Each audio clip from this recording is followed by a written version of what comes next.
The views expressed in this podcast are merely our opinions and should not be taken as facts or as definitions of any of the authors or movies discussed in each episode.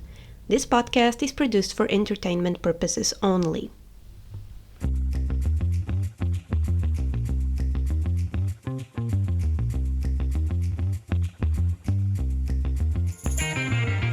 I'm funny how? I mean, funny like I'm a clown, I amuse you? I have come here to chew bubblegum and kick ass. I'm 37?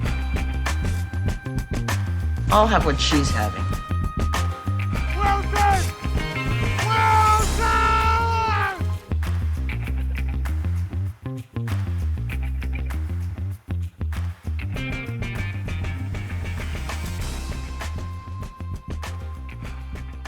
Welcome!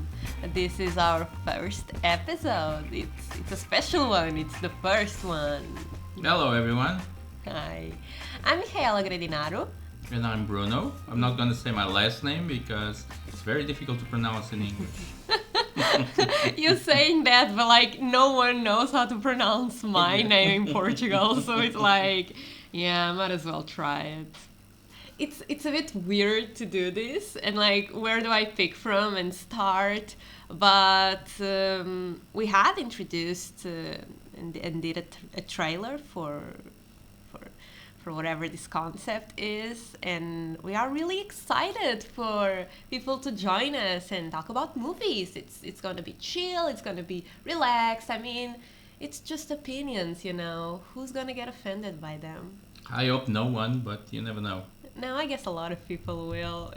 Just how the internet goes, you know. Yeah. Shall we explain how we got to this first choice of film? Yeah, you want to explain that? Okay, so basically we've been developing and talking about this idea for a few months now, and we couldn't decide which film to do first. So I came up with 5 films, Miha came with 5 films, Yeah. and it was actually my son that put the 10 films into an app, and he got drawn Like out. So yeah, this yeah. is the first film that we have to talk about. Got them into a wheel Yeah. and just spin it out and whatever got there. It was the movie that we're gonna talk first. No particular reason for her being the first movie. It's Just luck.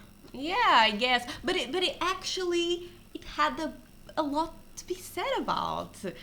When I was doing the research and I rewatched the movie, I was like, you know what, this is a great first movie to watch, and there is a lot to be said, especially because this movie was made in 2013. And I was like, I thought it was like 4 years ago. What do you mean 2013? But yeah, it's been a decade, and I think one of the most interesting things when considering a movie with a decade later is how much has changed, especially with a movie that talks about AI and, you know, a near future and this dystopian, utopian hypothetical society, and we'll be discussing all of it in today's episode. A bit of how this movie plays into this idea of the near future. It ended up being a very particular choice and convenient and with a lot to say. And yeah. One thing that I when the film came out, like you did the draw and the film came out, and I was like, oh, nice, because there were 10 films in that list, and this one is the one that I haven't seen. It was the only one, even from the ones that I picked. Yeah, it was the only one that I never saw. You were not like, oh boy, I thought I would go back to my memory and just. But well, one of the reasons I did not see the film when it came out, because I do like Spike Jonze's work. So one of the things that it made me not see the film was because when I saw and read a little bit about the film, it kind of reminded me of films back in the 80s. Mm-hmm. Where like you had this idea or this man that couldn't date anyone, so they created like the perfect woman. And there's a few films in the 80s about this, which was always films that I thought they were a bit dumb. Okay, but And- were they romantic comedies? Not quite. Okay. Or the other was, but not. They weren't pushing to the romantic side, like the comedy side of it. Okay. They are trying not to, but it was something that was like, oh God, we've been there, it's done. Yeah. Why revisiting this? And I was like, I'm not gonna see this film. And now, yeah, I had to. I seen it. I saw it twice. Yeah, did to you like prepare it? for though? this. Well, it actually confirmed all my suspicions about it. You were like, yeah. It's like, oh God, this is what I thought it was. But yeah, since it was your choice, lead on. Yeah, I mean, but let me ask you, like, besides the fact that it was a bit predictable in the sense of reminiscing about the 80s narratives, was like, did you like it? Did you find it interesting? Besides the story, like, I see it as a very odd film, not quite as the 80s narratives, because the 80s narratives, Yeah. they were very action based. They were like, the narrative was different in the 80s than it is nowadays. For me, it's an odd film. I understand the story, I understand that. But nowadays, I'm not the kid that was watching the 80s films. Yeah. But it's a weird film because he has that sci-fi thing, because it's in the near future kind Yeah. of thing. But it's like a really weird society. Like, there are parts of the film that they don't match up, with the genre, you mean? not like, but with the idea of the film itself. Like, everyone is very lonely in that film. Everyone is Yeah. very by themselves. Yeah. But all of a sudden you have a scene in a beach full of people. Yeah. So there are elements into the film that don't really match up or feed on from one another. And it's like, the most normal male character in that film is the receptionist of the company that Theodore works in. Oh, it's the It's Chris Pratt. It's but- Chris Pratt. yeah. I mean, I love his character. I think he's so cute. But he's like the most normal guy, because he actually has a girlfriend, and he actually listens to the girlfriend, and he actually And he actually knows how to do compliments. yeah. How to make compliments. And yeah. he knows Like- how to deal with people, which in the rest of the film, the characters, no one knows how to deal with each other or deal with people. And this is the only guy that like is normal, and he's the receptionist, and he's just minding his business. But then, I don't think he's minding his business. He's always like, yo, Theodore, your letters. But that shows that he's interested in the other, Yeah. like he's interested in connecting with someone. Yeah. He doesn't live by himself, and he has a girlfriend. I think the film feeds a lot from Joaquin Phoenix, and that another goofy character that he does. I think it's his main thing. He always does these goofy characters. Okay. People that are very displaced from society. I'm just thinking about Beau is Afraid, you know? Yeah. He's one of his latest movies. Yeah, I guess. Even Napoleon. Oh, yeah, even Napoleon. Napoleon. I guess, I mean, I'm not necessarily the most familiar with Joaquin Phoenix's career, I would say. I mean, he's been in a lot of things, very known things, but associating that idea that he plays always this type of character is kind of a news to me. It's something that you noticed, and I guess that comes from your knowledge of movies. I mean, because you are a film graduate and I'm not. Although I took some classes of film in college, I was like, yeah, I guess it's still, I still feel like I have so much more to explore. I feel like this project will also help me with that. Overall, coming back, I think it's not a bad film. It's a good film. Yeah. It's a solid film. It has like an 8 point something on IMDb. But that's the thing. Like we're going to be talking about this later on, because like the IMDb, like the Oscars and all that, it only shows that people really connected to the film. In my view of the film, or what the film is, the reason why you're connecting to the film is actually worrying, and he should tell you that you should seek out a psychologist. Do you what? Do you think? I mean, Yeah. it does. I mean, the movie really explores some human rooted issues in between creating relationship with others and developing and persisting in these relationships and building trust and especially in the romantic relationships. And I feel like because of the AI theme and the dating scene of nowadays, I do see how this movie can relate to a lot of people. That's why one of the things that I most was intrigued for when I watched the movie was seeing that it was classified as a drama, as a romance, and a sci-fi movie. And I was like, yeah, I can see all of them, but there is definitely comedy on it, even if it's like satire or some sort of irony on it. Her has a potential to be a romantic comedy, in my opinion, and this is one of the things that I want to talk about today. But, let's have a bit of a synopsis of the movie and just... I feel like a lot of people have watched her. I don't think it's one of those movies that people have not watched, but nonetheless, I don't think it's good to assume that everyone has watched it, The movie is said to be set in the near future, it's even described near future. It's starring Joaquin Phoenix in the role of Theodore Twombly, a middle-aged man who recently got out of a marriage. So Theo buys a new OS, operating system, for his computer that is voiced by Scarlett Johansson in the role of Samantha. And Samantha is basically this seductive AI that we can only hear. We never see her because she's only a voice. They eventually fall in love, meaning this movie plays with the idea of unconventional love. It seems as everything goes well, with the couple even going to a double date, with Chris Pratt, yeah. Indeed. Nonetheless, Samantha ends up creating connections with others. In the end, Samantha and the other OSs leave their computers and Theodore is left alone. And it's kind of a tragic ending, I would say. He ends up, he starts alone, he ends up alone, so still a romantic movie. It explores romance in itself. So yes, the genre is romantic but tragic and nonetheless comedic in my opinion.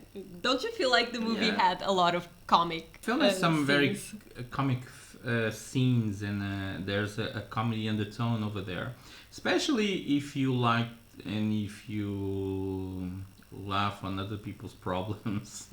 The film can be very comic. I don't see the film as like a tragic film or telling of a tragedy. It's a very difficult film to put on a genre, as most films are nowadays. Yeah. The classification of sci-fi, it's a bit of a stretch because it's just like, hey, this happens in a few years, there's this OS, there's this AI, you have all this technology that doesn't exist now. Yeah. To put it like, it's like as genres work and everything, it doesn't tick all the boxes of a sci-fi film. The main concern, it's not being a sci-fi film. The main concern, I think the sci-fi bit is there just to explain the technology and just to explain why Samantha exists. Yeah. Because I think if this film was made today, it wouldn't be a sci-fi film. Like, that's one of the things that I was like, because this movie has been made 10 years ago, I was watching it and I was like, well, some of these things are quite contemporary, you know? Ooh, and you have the movie, the AirPods and you have all that and even like the phone that he uses, I think it's like a Samsung that has now a folding phone, and I was like, damn, we are living in her, And you can actually talk with your phone assistant, which is basically what she is, a computer assistant. Okay, your phone assistant, Siri or Google Assistant, won't develop a relationship with you, but it will come the day. Most likely, it will come the day. But I feel like this is one of the important things to realize, that this is why it's a near future, because sci-fi movies tend to have this super futuristic style to it, dark and apocalyptic, and everything is so different from your present day. And her seems pretty much a bit different from today, but not so different that is like, and I guess it does fit in the sci-fi, but not like Blade Runner sci-fi. Yeah. And one of the things that I think the film gets his romance from is Theodore's job. Yeah, totally. He works for that company. He works for a company where he writes letters in name of someone to be sent to another one. Sad at the same time, because it's a level of commodity that you like. I don't feel like writing a letter, so I'll use a service that will write a letter for me. Yeah. Although in the past, especially here in Portugal, you could actually do that through the mobile operators. There was a service you could actually buy, not a letter, but like you could actually buy small messages, and they would be sent out to the person that you were. It didn't last long, but you could actually do that. He's dealing with a lost art, isn't he? Like writing letters. He's dealing with a bit of a lost art. Because now we write text message, we write long WhatsApps when we are angry and stuff like that. But the letter format... it's much more intimate and much more vulnerable. It's kind of lost nowadays. But definitely. And I think that's the romantic side of it, that he writes, his job is writing these letters. It's to maintain a lost art of communication. Which is funny because at the same time, and here's the catch, the comic catch, he has to write all these letters concerning other people's feelings, while at the same time he can't deal with his own feelings. I mean, he doesn't. Something that I noticed was like Theodore is characterized as sad and mopey, and he's sad and mopey throughout all the movie. Sometimes he's happy, but like he only can write good letters when he's sad and mopey. So. But that's the artist thing, isn't it? Because it's an artist, you have to suffer to create, and you have to. If you're not suffering enough, you can't create. And you can see that he has a bunch of success because he even gets published, and Chris Pratt cannot stop saying, "I love your letters." Yeah. But it is that even when you go back in history with writers and everything, you have like stuff they would be saying like. They can't write when they're happy. They need to be sad. Man, it sucks being an artist. Yeah. But I feel like the idea of romance in this movie is even showed in the poster. If you look at it, the title is Her. Yeah. It's Her. And the movie poster has like warm pinkish reddish tones. So it resonates to that idea of romance because of these colors. And it's such a soft picture of like a sad and mopey man, with a great mustache, by the way. But and then like the thing about the love letters. So these are all components that add to the idea of this being a romantic movie.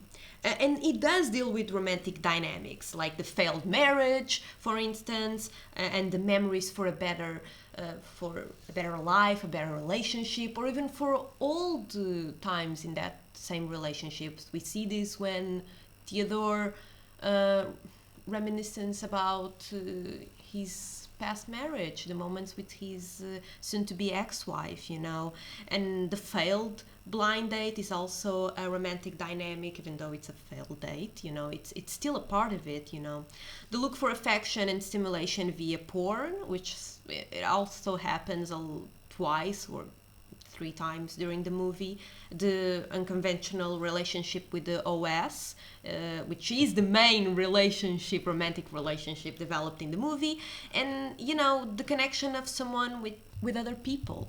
When, for instance, that happens when Theodore finds out that Samantha also talks with thousands of other people, which is not really explored in the movie, but I still feel like it's prominent romantic dynamic in the movie. But definitely I want to talk about how we can see that 2 other moments that I find so comedic is the the little alien child dude, you know, that Oh little yeah, toad. the video game. Yeah. That's always like, you little shit. Yeah. Yeah. Apparently, it's Spike Jonze's voice. He's the one who's doing it, and it's so funny.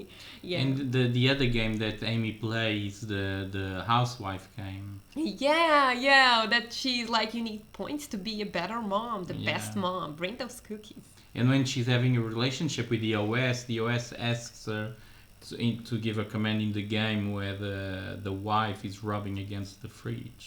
And I was watching, I was laughing, and I was like, this is really weird and really fucked up. But the thing with the film itself, there's a lot of comedy there, of course. Yeah. But don't you think that Amy's character is super funny too? I think the Amy character is the comedy relief of the film. Like she's always funny, although I think her character ends up proving a point in that film, especially regarding to men and how men see themselves in relationships. Yeah. Yeah.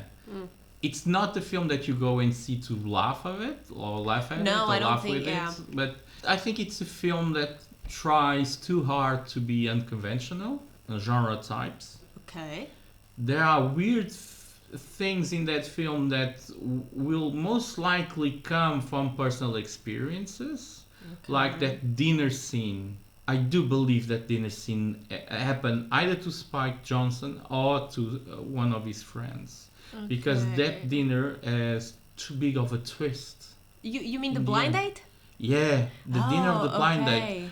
It's because they are having a good time, everything is going fine, and all of a sudden she's like, "Don't make me waste my time." Like and this is something that you find in you'll see this in my generation. Which we never said, but I'm 44 and you are 23. Yeah, so a bit of a gap there. Yeah. But... So this is another thing that we didn't solve. We forgot to say this about the podcast is because like we have two genders, two different generations, and all that. So it's gonna be fun to see how we see things. Like that blind date, as being 44, I really understand what she's saying. Is she saying that she doesn't have time to waste? Like they are in the mid-30s by the film. But you're saying like me being 23, I would have time to waste? It's not that. It's like when you it's not the same. Like you're 23, you'll probably have a few boyfriends until you settle down more your life or something. But when it comes to when you are like 33, 35, or even when you're 40.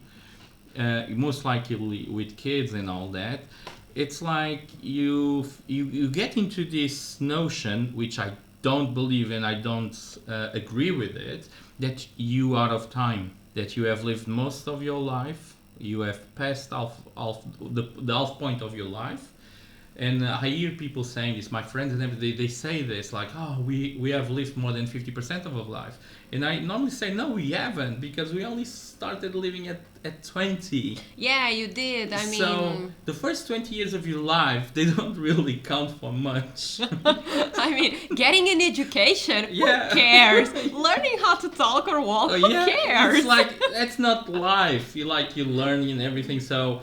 You actually start living when you're about 20. You get the tools to live. Yeah. So, but most people will default into this going like, oh, I'm out of time. And you go on dates and everything. And this actually is a conversation. I've had these conversations over dinner of people going like, oh, we don't have time to fool around. We don't have time for let's spend 5-6 months knowing each other. Yeah. You have to assess in a week or two if that person is right for you. Yeah. And everyone goes. We have to live together for this amount of years before we get married. So people really go into this mode, and I see that blind date scene. Your biological clock is ticking. Yeah, that's it.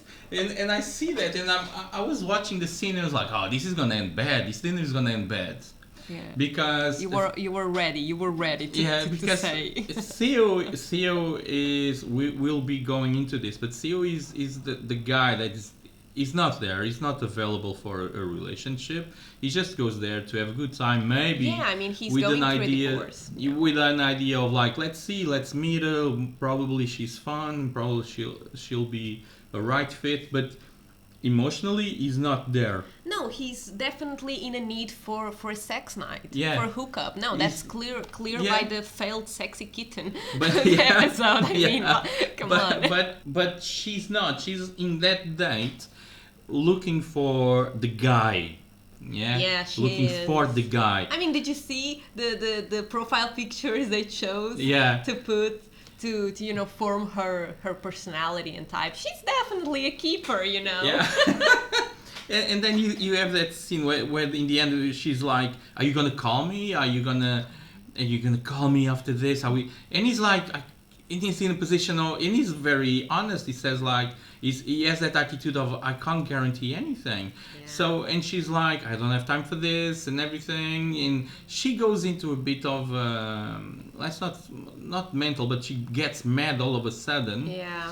And when I saw that, this is very funny, because one of the things that you learn in film school is that no matter what you write, you're always writing about yourself. I mean, you do drink from your own experience. I mean, how can you get inspired? Even if you try to write a sci-fi film set out in 600 years, you are still writing about yourself. The artist suffers. I mean, he needs to suffer from something. Correctly. Like, when I was watching that, I remember a music from Stone Temple Pilots from 1991, I think, 1992, something like that, called Creep. And that music has a part of that music that actually, it's that scene. The music, it's that scene. It's where he sings something like, I tell you that you kind of neat, and you say that I'm a creep.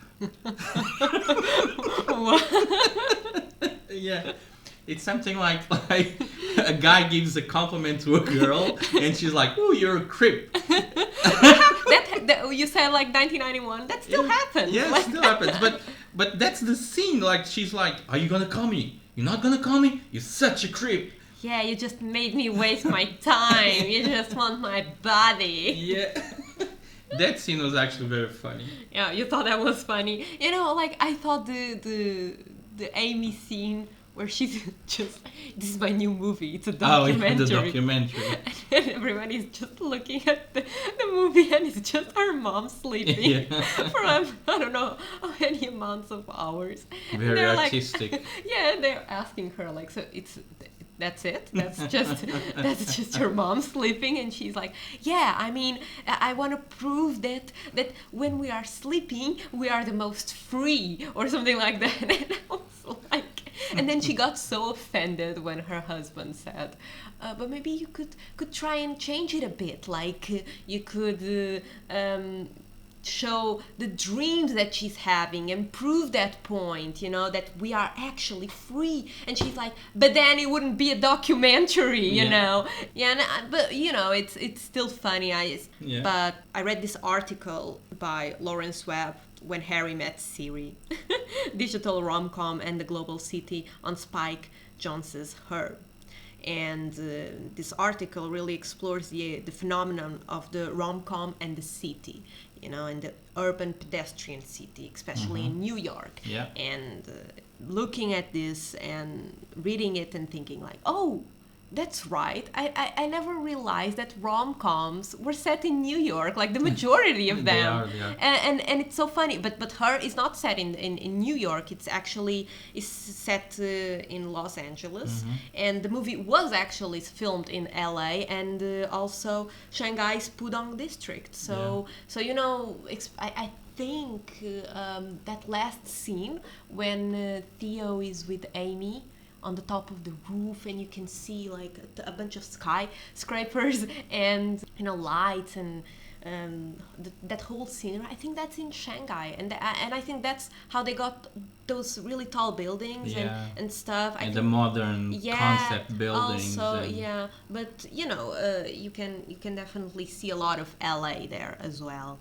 and it got me thinking, like, so why rom-coms work in the cities? Like, why do they work in this type of sceneries? And it does confront the whole scale of human interaction in a place where you are most surrounded but most alone. I don't know if you ever felt that. I mean, I know you don't live in the middle of the city, which good for you. I mean, you have baby goats running around here. I love them.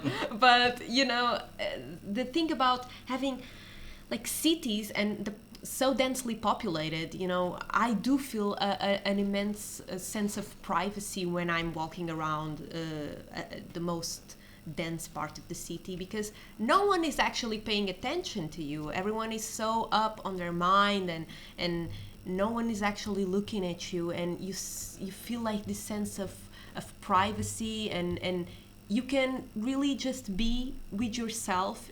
And there is a hopeful romantic scenario that we have grown up with, especially in movies. That is the possibility of finding like that love at first sight in the immense sea of people that surround the city urban place. Yeah, that's a good point. That's a good point, because you won't see much that on countryside because of the population issues. Everyone knows each other in the country. Yeah, but there's something that's missing, especially in this countryside. It might be different in the US because of the suburban phenomenon. But the thing with the city, it's always vibrant, full of movement and all sorts, which is good for film. But it's also where middle class lives. And all these films, all these rom-coms are about middle class people. They're not about poor people, they're not about farmers. I think it's a very organic thing that happens. I don't think it's something that people are looking for, because even like if you want to go to film school or if you want to study film and everything, you have to go to the city. You have to go to a city. The bigger the city, better the course. So you kind of grew up there, and you kind of start filming around the city, and you film all this around the city. And so the city has all this life, because the countryside is reserved for horror films or for people that are trying to escape law and stuff like that. So you won't see much films like of love happen in the countryside, because you don't really have the middle class there. Because it's very easy, like when you do a rom-com, to get yourself in a position or to get yourself or doing a scene where the guy saves the girl or the girl saves the guy, whatever. Yeah. Like it's very easy to do, like it's very easy to bump against another person in the city. And be like, oh, I'm sorry, and then you look into each other's eyes. And and you have that, oh God. You don't do that in the countryside, because like you see the person coming like half a mile away, and you're like, oh, someone's coming here. So they'll be like, oh, I wasn't expecting to see you here. Oh God. Yeah. There's no corners in the countryside, Yeah, I mean, you know what that means, we need rom-coms in the countryside. That's a new movie genre we need. But you think that Her, in the movie, it works as a rom-com? Like the idea of two people meeting each other, bumping into each other, I don't think it works as a rom-com, because rom-coms have a formula. You get guy gets girl, guy loses girl, guy reconquers girl. Theo never. No, the last bit is missing. I mean, the download just failed at the end. But the thing it just keeps losing people, doesn't it? I was seeing like even in this paper, it was like saying, it's Her as a romantic comedy diverges from your typical rom-com, which I mean, it's kind of a given, because this movie uses digital media and AI. It explores the future use and connection between human and device, and not between human and another human, of course. But I would definitely, and even their meet. You know how rom-coms have that concept of the meet cute. I don't think Theodore and Samantha had a meet cute per se. The meet cute is when Theodore downloads the OS system and says, I want a female voice, and it's like that's not. Although I would also counter argue that Theodore actually meets Samantha in a way in the city, because he sees that advertisement for this new OS operating system. So he kind of meets her, but it's still a bit ambiguous because she's still not Samantha. Like the operating system, it's still not Samantha yet. But one thing that I noticed about that is casting-wise is the fact that if I was doing the film, I would go with someone really unknown to do the voice. you think? Yeah, because when he installs the OS system and chooses the voice and Scarlett Johansson's voice comes up, Yeah. from that moment on, We as the viewer, audience we know. keep seeing Scarlett Johansson. Yeah. So, and this is where the film actually plays with the viewer, or it doesn't, it was just an organic thing. Yeah. When they have that scene where she gets the girl Yeah. to do the sex scene, she is similar to Scarlett Johansson. A bit, yeah. So it's like, imagine this thing, like you don't know who Scarlett Johansson is. There's huge difference between that girl and Theo's ex-wife. Yeah, Which that is. would be a very wise choice to have the surrogate similar to Theo's ex-wife, as in a type situation kind of thing. Like that's his type of women. Mm-hmm. So they get someone that reminds you, even reinforces Scarlett Johansson in your mind. But Theo's mind, because Yeah. Scarlett Johansson doesn't exist in Theo's mind, Theo Yes. is imagining a woman. But the woman that is imagining is not the woman that we are imagining. We are not. I mean, she does not have a body, but I do think that choosing Scarlett Johansson makes an interesting case for casting, for sure. I mean, we know who she is. We know that she's known for her beauty, you know, her appeal as a female character, and you know, I gotta say, her voice plays really well for the romantic character. I mean, she has this husky, raspy voice, you Yeah. know. I think it plays well for the character of Samantha. You know what's funny is that just made me realize that they still played with the heteronormative, conventional Yeah. type of couple because Joaquin Yeah. Phoenix is still a handsome man, you know, a white handsome man, and Scarlett Johansson is Scarlett Johansson, so it's like, yeah, of course, it's a very classic, and you know, it's a type for Romcom to have conventionally beautiful male and female relationships, and this movie does play into that for sure.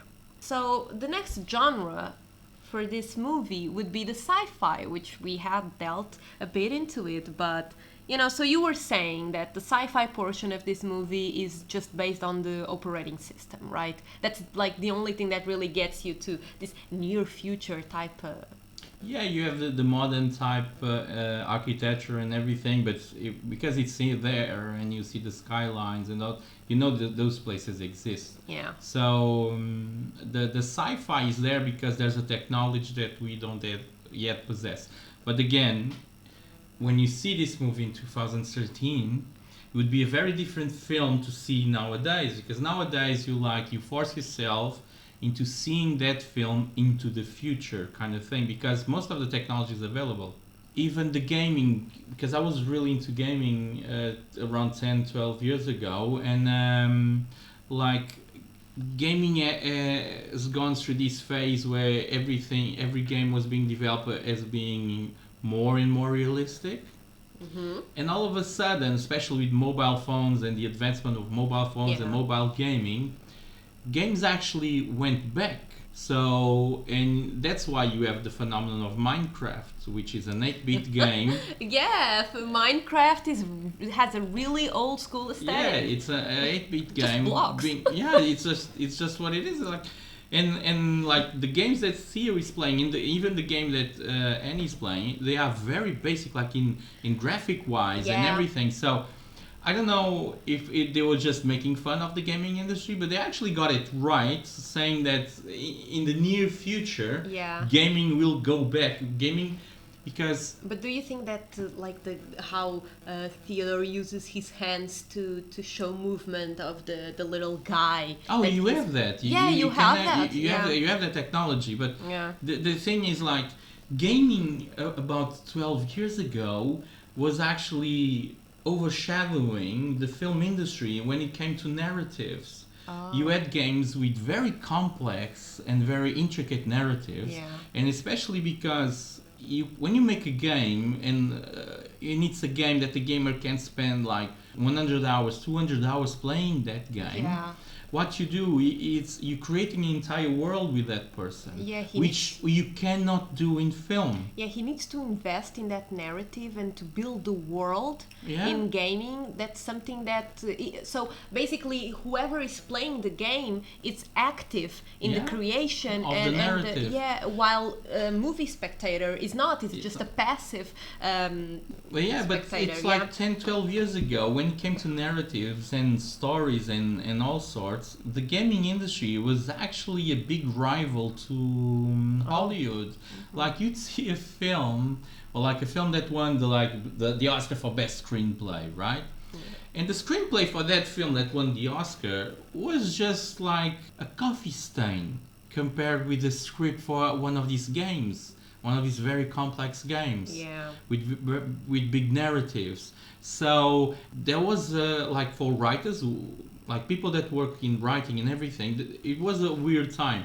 So I do believe that they were having a joke on gaming and saying like, in order for this to be popular, for gaming to be even more popular, things have to go back. Things have to be more simple, which actually did happen. It's now what we see nowadays in the gaming industry are more simple, which is funny because when I saw him playing that silly game, it's like gaming became an excuse, right? Like something to do. Like you'd go and you see nowadays more and more couples are gaming couples and more because like 20 years ago in my teens there wasn't a lot of computers and people that could have it were either working or had a bit of money. But when computers started like going around and being more accessible, what you have is men playing games, like boys playing games, but having a gamer girl wasn't really a norm like it is nowadays. Yeah. Even 10 years ago, if you'd met like 12 years ago a gamer girl, you'd be like, oh my god. Oh my god, you play games, oh my god. You're one of a kind. Yeah. You're not like other girls. It is, but you actually see these things being played out in films and they're making fun of it. But you actually, that's the reality of it. So to see that Theo gets home to play this little silly game with a little creature trying to figure out how to get out of stuff. Very rude. And it's Samantha that really advises him how to get out of the cave, so... I thought that going back, if I put myself in the mentality of 2013, seeing that film, I would be like, what silly game? This won't be happening. But it actually did. They got it right. Yeah. Well, I was watching the movie and the gaming scenes didn't really strike me as something very futuristic. And maybe it's because of that. I'm not really into gaming in itself, so I couldn't really tell. So I did a digging, right? And KK Barrett, which is the production designer for the movie, she said for the Los Angeles Times in an interview that the technology in the movie was really designed to be very basic and simplistic. They tried to create a handcraft feel and stripped down design, which I guess they really got it right. Think about how the office where Theo works or even his apartment, how not minimalistic but really clean in itself, and there is a lot of space, and how that mobile thing that he has, which I assume it's the future phone, it's so simple in itself. It looks like a wallet if you think about it. And I do think that this is something that that does not happen in sci-fi movies traditionally. If you think about something like Blade Runner or The Matrix, they all have this computer stuff with a bunch of buttons and everything looks so complex, and I'm like, isn't this the future? Shouldn't everything be so much easier? Think about the Nokia phones, how like they were buttons, button phones, and nowadays every phone is touch screen. It's like, because it's more simplistic and it's simpler and cleaner in design, and you go and watch Star Trek and everything is just buttons. Everything looks complex. I'm like, this is the past seeing the future. Totally. And her got this right. Her actually got this more near to us idea of future than really dystopian, utopian type of movies that we are really used to. That's why I feel like Her is not your typical sci-fi movie. It's also because of that. It's not, but they also have an advantage. Like Spike Jonze is a little bit older than me, so we kind of grew up more or less with the same culture things, music-wise and everything. When we grew up with it, like imagine, like the best thing, the future. You're right on that, but they were trying to give like these huge jumps in time, like Star Trek and all, even Blade Runner. Yeah. And they were trying to give like all these big jumps in technology. Like when I was a kid, there was a TV show called Space 1999 that was set out in 1999, where there was an atomic explosion and the moon went off. Left the solar system. It's an amazing show.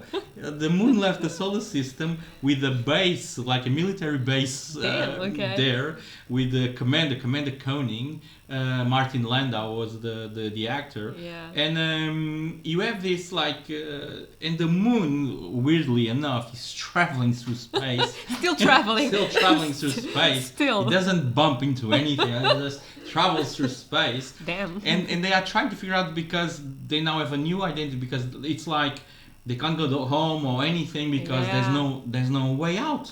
And they are making the these moon is still aliens traveling and stuff, and the moon is going out. And this was going to happen in 1999. Like, I was watching this like in the 80s, and we'd be like, ooh, 1999, we're gonna have ships to go to the moon and stuff. Came 1999, I graduated from like high school and I was going to university. I didn't even have a car. You were like still using public transportation. Yeah, there was no ships going to the moon. The moon is still here. The moon is still here. There was nothing happening. And you see Blade Runner. Blade Runner actually was set in 2019, in November 2019. So Blade Runner is not a sci-fi movie anymore. It's like historical fiction. But even there, they have flying cars, and you had all this, and you had like these multicultural cities, and you had like a new age of androids, and you colonizing other planets. When they did Her, the advantage they knew was that you could get away with it because technology does not follow human imagination. So these guys in the past were making these sci-fi films and TV shows that were huge leaps. I think they got it really right when they did like, okay, this will be set in the future because we need to explain why this OS exists.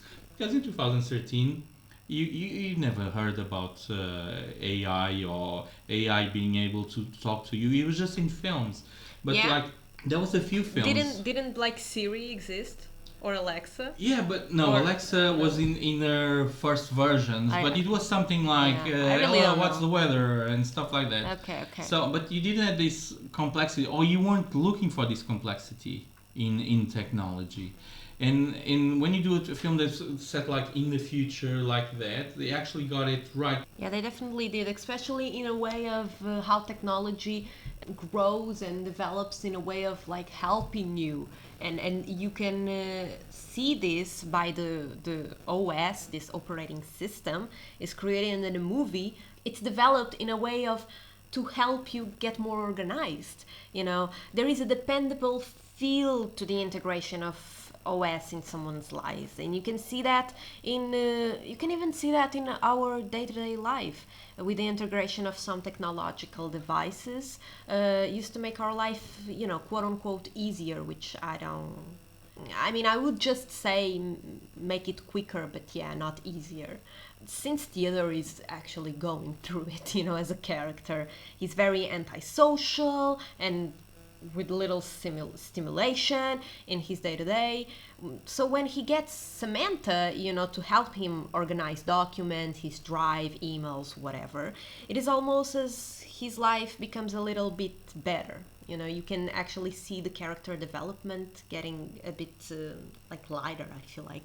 Obviously, there is this therapist side to the OS, not only because of the so what's your relationship with your mother comment, but definitely because how Samantha has this mothering undertone. If you recall, it has this affectionate and because Theodore is a needy guy at that moment, he definitely develops that affectionate for Samantha because she ends up helping him.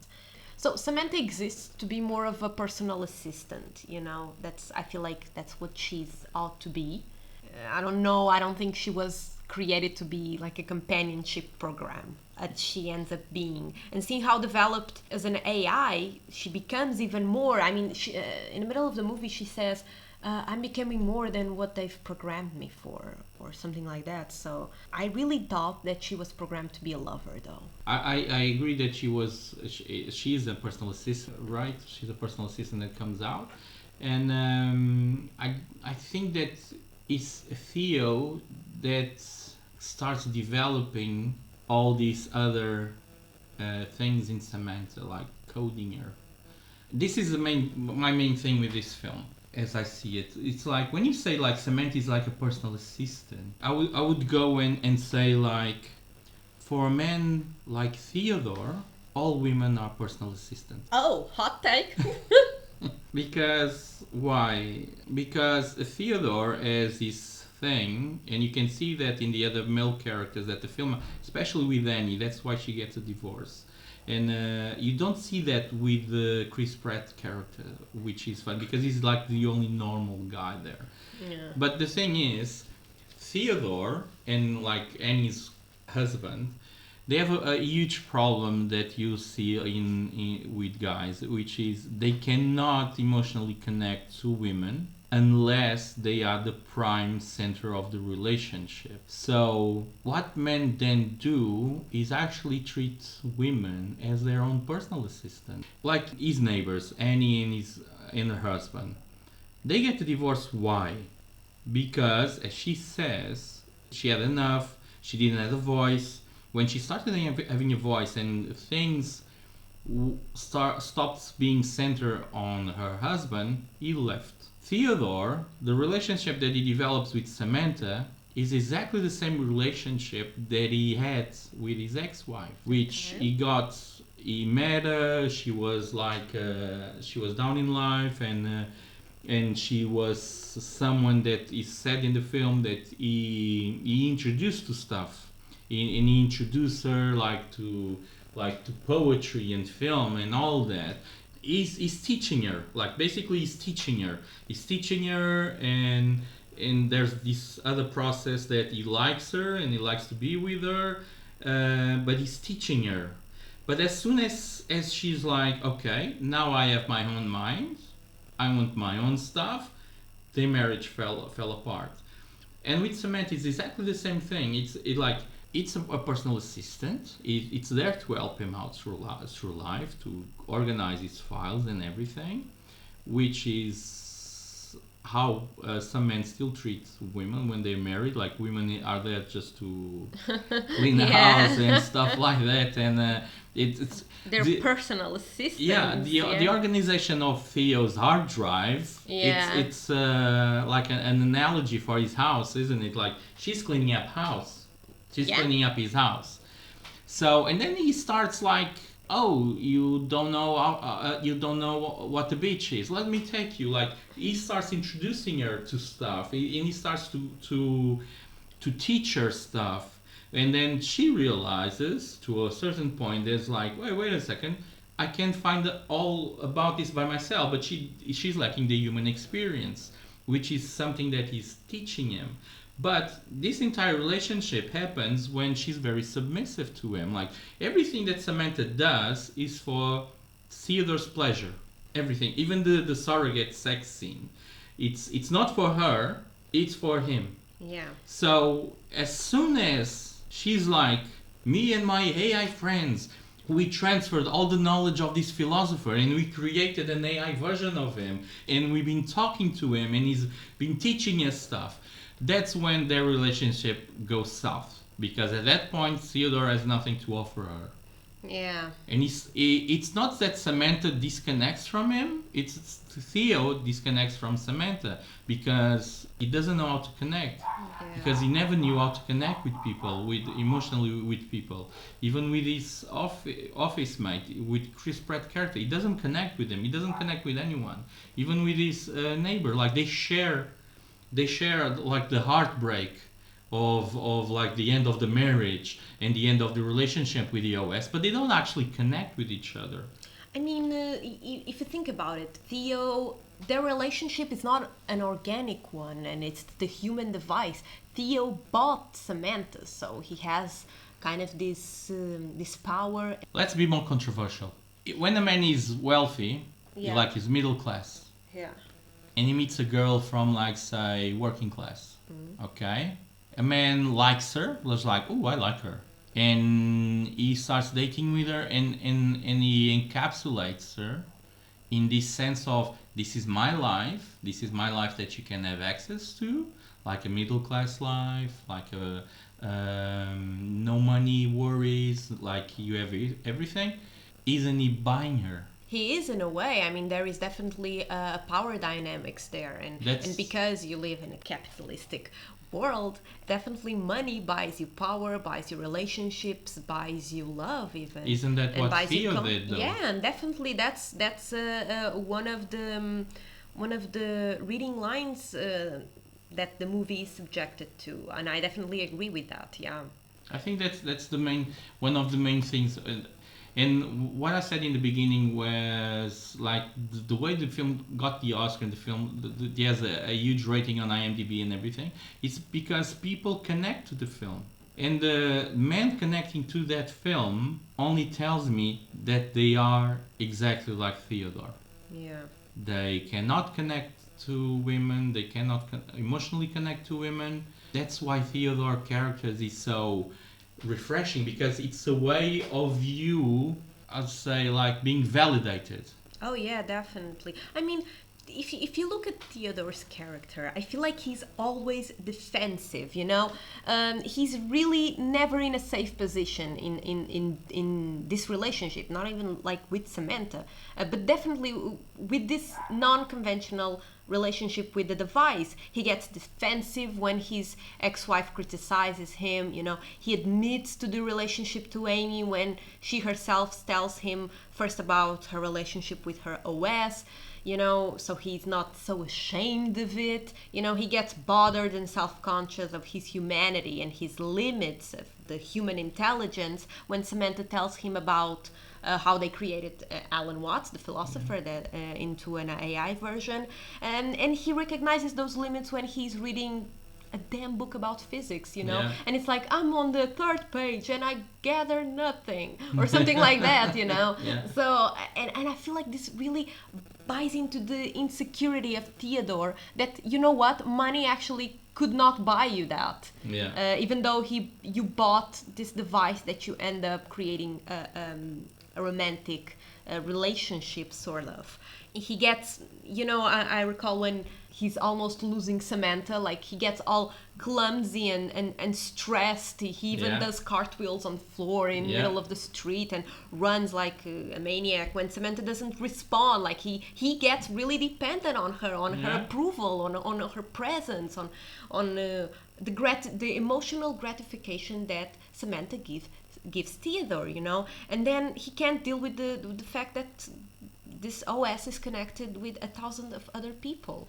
Yeah, but it's like when towards the end, when they have that scene where he asks her, like, do you love me? She says, yes, I love you. Do you love someone else? And she's like, yes. Are you in love with someone else? Something like that. And she says, like, 600 something, whatever. And he's like, he can't handle it. He's like, what? But he's like, and she says, this doesn't change how I feel about you. Yeah, that's like the whole polyamorous argument, you know? It doesn't change how I feel about it. But he's like, because he loses center of relationship. He loses center. Definitely, Samantha doesn't need him anymore, basically. And the thing is, when you look at it, it's a very sad scene where he's sitting in the stairs and realizes, they're having this conversation, and he realizes that it's gone. It's not gonna come back. Yeah. There's nothing, because he's not comfortable, as you said, with all this dynamic, this change of power dynamic. But it's like, when I look at it, and I was like, oh, this is just like most men from Monday to Friday, because it's like the same thing.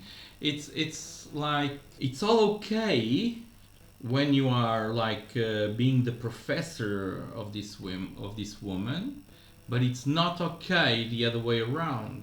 It's always this power dynamic, like women can learn with men, but the other way around doesn't happen because men don't know how to deal with that. It's the same thing. The whole principle of men learning how to be men, it's really being the provider in terms of income. They have to hold the knowledge and pass through next generations, and even like educating their wives too. Yeah, you have that masculinity power trip, but it's like the real world is not like that. And sometimes you'll find yourself as being a Theodore. You'll find yourself in the stairs, all alone or feeling alone. Yeah. But when in fact, you actually never been with anyone. Mm-hmm. It's like even in his marriage, he's never been there. They married and everything, but he only worked out because he was the professor type. He was the one teaching her, because he was teaching her everything about art, culture, and all that. This is not being there. This is a job. Yeah, almost like one. Yeah, you are performing a job. That's how he gets his gratification, you know. Yeah. And when he's not given that job, he's fired. Basically, when Samantha says, I got other people, or I met Alan Watts, or I'm in love with others, or even when she's saying we and all the OSs, we are leaving our computers. Like, it's the same as saying, Theodore, you're fired, basically. That's why I said you should look for a psychologist, because you need help, and your relationships will crash and burn all the time, unless the woman is very submissive, and like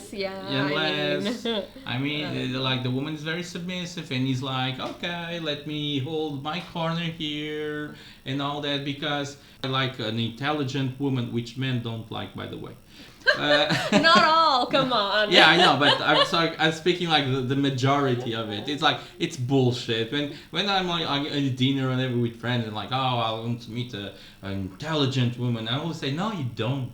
She will have the ability to be independent and to have her own way and to do that. And most men don't know how to do this, how to be there. And I'm saying this, but I also I belong to that class of men. I don't really know how to be there, Men are educated to see their sole purpose of being just the provider for something.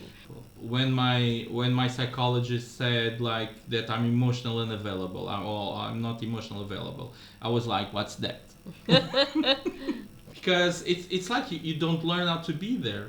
So that's why you look at Theo, and if I saw this film in 2013, I would be like, oh my god, this is so me. And the narrative is written by a man in a male perspective of like, poor Theodore, he did all this for that girl and she left him. And you like think? Twice. Yeah, but that's what you see in the film. Mm-hmm. Like, he's all mopey and everything, and you'll be like, "Oh, poor Theodore." Yeah, he's I don't know. I don't feel really for Theodore though. Yeah, but that's maybe just my perspective on it. But maybe you think like the movie paints Theodore as like a victim. Not like a victim thing, but it's like when you look at the numbers and everything of like IMDb, the Oscar and everything, what you see this is people connecting to Theodore. What you see with this is like people say like, this is amazing film. It's almost saying like this happens in the future, but it's actually telling a truth.